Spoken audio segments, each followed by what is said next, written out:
عمران خان کو ضمانت تو مل گئی مگر رہائی ناممکن قرار۔ اسلام آباد ہائی کورٹ سے توشہ خانہ کیس میں ریلیف ملنے پر بھی عمران خان بچ نہ سکے بلکہ مزید دلدل میں پھنس گئے۔ یاد رہے آج صبح اسلام آباد ہائی کورٹ کی جانب سے سابق وزیراعظم عمران خان کی توشہ خانہ کیس میں سزا کی معطلی اور ضمانت پر رہائی کا حکم جاری ہونے کے کچھ ہی دیر بعد اسلام آباد کی ایک خصوصی عدالت نے انہیں سائفر گمشدگی کیس میں اٹک جیل ہی میں زیر حراست رکھنے اور 30 اگست یعنی بدھ کو خصوصی عدالت کے روبرو پیش کرنے کے احکامات جاری کر دیے۔ آفیشیل سیکرٹ ایکٹ عدالت کے جج عبدالحسنات محمد ذوالقرنین کی جانب سے جاری کردہ حکم نامے میں کہا گیا ہے کہ عمران خان سائفر گمشدگی کیس میں نامزد ہیں اور زیر تفتیش ہیں، چنانچہ انہیں اس کیس میں جوڈیشل ریمانڈ پر اٹک جیل میں ہی رکھا جائے۔ یاد رہے عمران خان پر ملک کے ساتھ غداری اور آفیشیل سیکرٹ ایکٹ کی خلاف ورزی کرتے ہوئے ملک کے سیکرٹ ڈاکومنٹس غیر ملکی صحافیوں کو دینے کا الزام ہے، جس پر اب عمران خان کی اس حوالے سے مکمل تفتیش کی جائے گی۔ یہاں یہ بات بھی قابل ذکر ہے کہ عمران خان کے علاوہ سائفر گمشدگی کیس میں تحریک انصاف کے وائس چیئرمین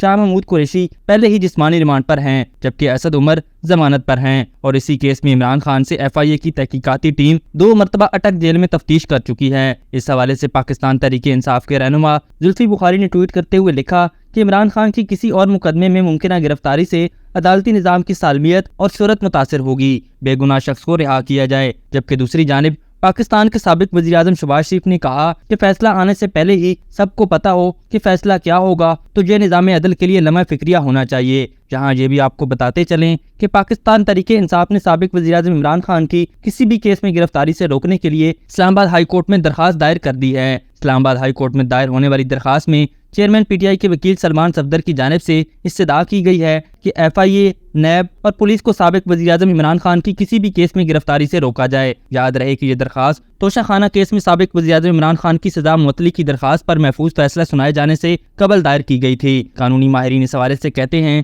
کہ سزا معطلی کے باوجود عمران خان کا جیل سے باہر آنا بظاہر مشکل ہے، کیونکہ FIA نے اٹک جیل میں ان کی گرفتاری ڈال کر انہیں شامل تفتیش کر رکھا ہے۔ اگر توشہ خانہ کیس میں ان کی رہائی عمل میں آتی ہے تو اس کے باوجود وہ دوسرے مقدمات میں گرفتار رہیں گے۔ ایسے میں یہ سوال بھی پیدا ہوتا ہے کہ آیا عمران خان اٹک جیل میں ہی قید رہیں گے یا انہیں دوسرے ٹرائلز کے دوران کسی اور جیل میں منتقل کیا جائے گا۔ اس پر ماہرین نے بتایا کہ اس کا فیصلہ محکمہ داخلہ کرے گا کہ آیا عمران خان کو سیکیورٹی وجوہات کی بنا پر اٹک جیل میں ہی قید رکھا جائے گا یا کسی دوسری جیل منتقل کیا جائے گا۔ ایک سزا یافتہ شخص کو کسی بھی جیل میں رکھا جا سکتا ہے۔ سزا معطلی کی صورت میں کیونکہ FIA کا کیس اسلام آباد میں درج ہے، لہذا انہیں راولپنڈی کی اڈیالہ جیل لایا جا سکتا ہے، یا دوسری صورت میں ان کا جیل ٹرائل بھی کیا جا سکتا ہے۔ انہوں نے مزید بتایا کہ اس بات کے بھی امکانات موجود ہیں کہ سائفر کیس میں سیکیورٹی وجوہات کی بنا پر عمران خان کا جیل ٹرائل اٹک جیل میں ہی کیا جائے۔ تاہم سابق صدر اسلام آباد ہائی کورٹ اور تحریک انصاف کی کور کمیٹی کے رکن شعیب شاہین کی رائے میں اصولی طور پر جب اس کیس میں رہائی ملتی ہے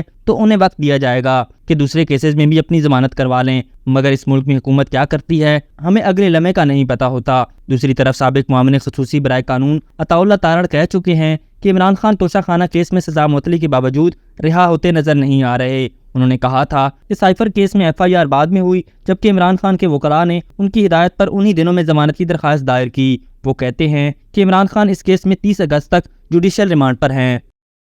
ابھی تک کے لیے صرف اتنا ہی۔ مزید دلچسپ اور تازہ ترین خبروں سے آگاہ رہنے کے لیے ہمارے چینل اسلام آباد انسائیڈر کو سبسکرائب کرنا مت بھولیے، اور اگر ہماری یہ ویڈیو آپ کو اچھی لگی ہے تو اسے لائک کر دیں اور اپنی قیمتی رائے کا اظہار نیچے دیے گئے کمنٹ سیکشن میں ضرور کریں۔